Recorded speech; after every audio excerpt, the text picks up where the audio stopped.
అందరికీ నమస్కారం. ఇప్పుడు పరిచయం చేసిన యోగా డే సందర్భంగా బీకేఎస్ అయ్యంగార్ అని వేలూరి కృష్ణమాచార్య సుందరాచార్య అయ్యంగార్ అని.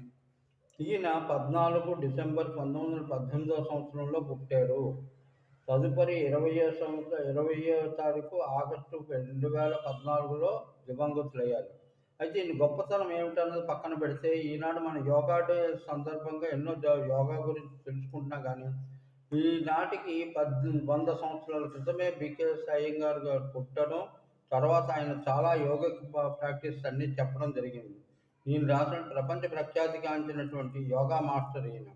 యోగా విధానంలో కొత్త ఒరవడి ప్రాణాయామము, సుఖాసనము, ప్రాణ నియంత్రణ అనే 3 పద్ధతులు మేళవించినటువంటి గొప్ప వ్యక్తి ఈయన.